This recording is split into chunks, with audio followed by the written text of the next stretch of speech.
Everybody, it's George here again. Let me tell you a story. I was using my laptop to surf the internet, like we all do. Unknowingly, I ended up installing this really dodgy kind of antivirus program onto the system, and let me tell you, that was just the beginning of all my troubles. I had all kinds of weird stuff happening on the screen. There were programs I couldn't load. It was taking forever to process just a Word document, for example.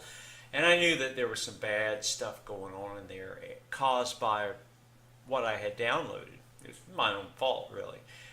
So I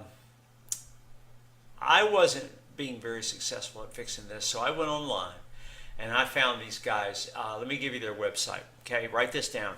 It's onlinepctechnicians.com. They cleaned up my spyware, the malware, all the other things that were messing up my laptop. And in the meantime, while they were doing all that, I went and had lunch. There was nothing to it. It was great. I recommend them. Remember that website address, and good luck with your PC, and I will talk to you guys later. Bye.